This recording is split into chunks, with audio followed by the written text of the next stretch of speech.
Jaina versus the Lich King. Good God, is this difficult. There are all kinds of tricks involving these three cards. The Cabal Lackey to get an instant secret to counter his horrible, horrible ability. You've seen it in the first video we did on this. He puts you at 1 HP with an ability that just sets you at 1 HP. It is horrible, horrible. There are ways to deal with that, such as counterspelling it. But there are a lot of different tactics I've been trying to use, and I ended up crafting 2 of the Molten Giants. I still didn't have any Molten Giants after all this time. I spent a lot of dust on finally trying to win with the Mage, and it was incredibly difficult. But as you can see, him putting us down at 1 HP right now means that our Molten Giants are free, which is really good. And also, the Mana Bind means that we can throw this at him. Madness. Who tests these adventures? And getting a taunted Molten Giant out this early is obviously pretty damn strong. And he's down to 31 rather than 60. This is about as good a start as you're ever gonna get. I have been trying on this Mage one for a long time. Well over an hour, 2 hours. Lots of different decks. I'm trying to minimize the amount I needed to craft. In the end, I figured I had to craft the Molten Giants. That was 800 dust for that. And I got a couple of things working, and then I got this perfect hand. I got the Cabal Lackey with a Mana Mind, and a Molten Giant, and a Sunfear Protector early up. It's not gonna get much better. I have enough damage spells here to try to just deal with them. We don't want to risk the Molten Giant being lost. He's going down to 12. Goddamn taunts come out, because of course they do. We have the Illuminator to give us a little bit of heals if need be, because we have a secret. And the Illuminator will keep us healing, so we're not sitting around there at 1 HP. But at this point on, I know how difficult it is to get this guy.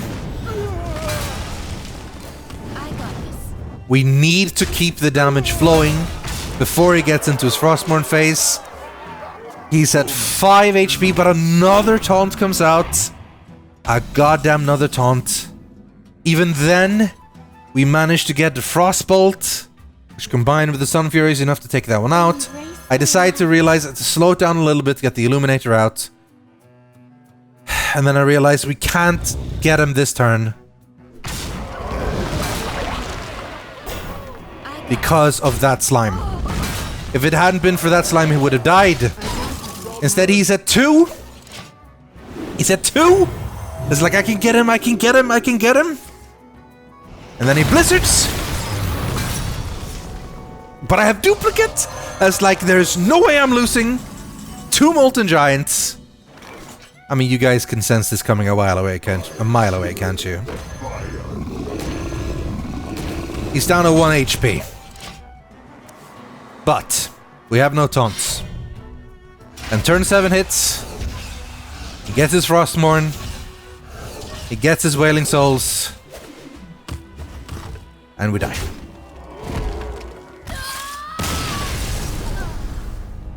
While trying this as a mage, I got him to 1 HP 3 times.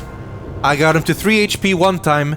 And I got him to 4 HP 2 times. The Lich King. So after trying all kinds of things, you asked for I fell to darkness. Anguished cries will be a testament to my legend-level play.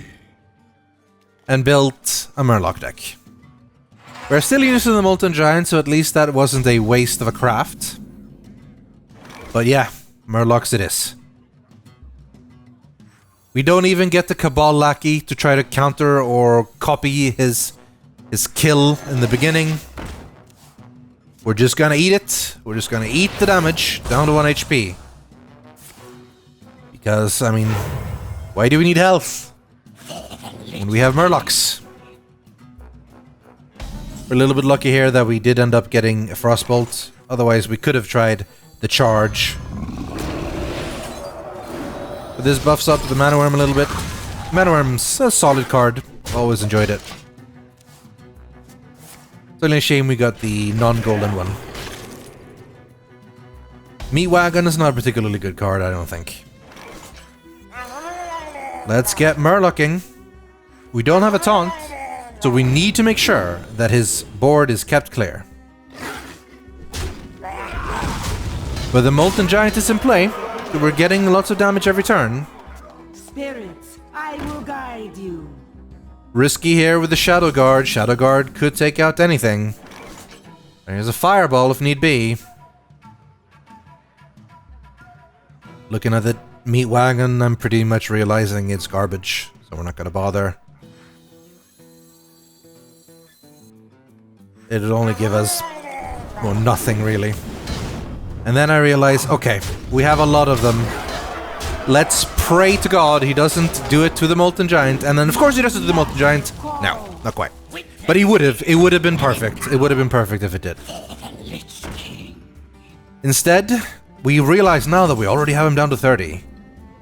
And this is kind of maybe working. At this point on, I've lost enough to him that I realize that I can't get cocky. I'm going to lose if I do. So we need to clear the board. Lanathel we get, usually a really cool card, is going to be completely worthless to us. 15, 16 damage on the board. Some of that will need to be spent on him. So we have to waste the Molten Giant, but it'll be worth it in the long run. 21. We now have still 16 damage on the board. Here comes the taunts. Always the taunts. Another Murloc could be handy, but I also want to consider fireballing. We could fireball that Sludge Belcher, which will buff the Mana Worm. And then we sacrifice the Mana Worm. We still have 13 plus 1, 14 is down now to 6. Again, he's at turn 6 now. Next turn he gets the Frostborn. And of course, he freezes. And he draws a card, but it's nothing. And I find myself looking, finally, after hours, several hours, the Murloc deck worked. I think this is the first time I tried the Murloc deck. After so many hours of trying the Warlock, the Mage any other way, Murloc worked. Only darkness before me. It would have been nice to level up to 35 just because, but no. There must always be a Lich King.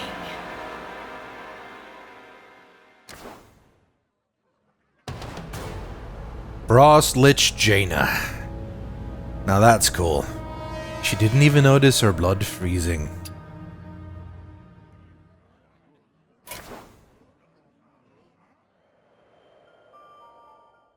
And that is the 9th and final rune. And as such, we unlock Prince Arthas before he became the Lich King. He looks pretty cool. So we're gonna go ahead and pick him right here. Justice has come. And that's it. That's the end of the Knights of the Frozen Throne adventure. I know there was a long break between finishing the main story and going back to do this, but one day I just decided I'm gonna sit down and I'm gonna do this. I had some dust left, so I crafted a bunch of key cards for these decks, and in the end it worked. The Mage one was horribly difficult, but I got there in the end.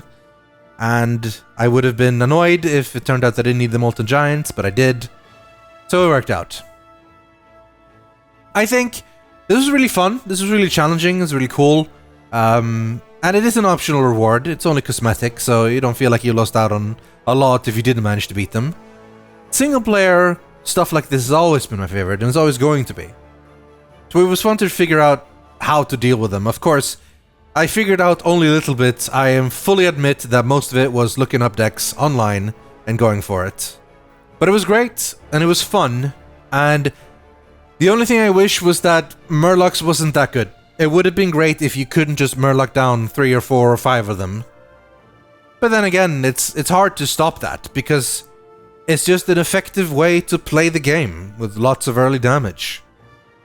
And I worry that if that had been... they had put in some sort of way that Murlocs didn't work, it would have been next to impossible to do any other way at all.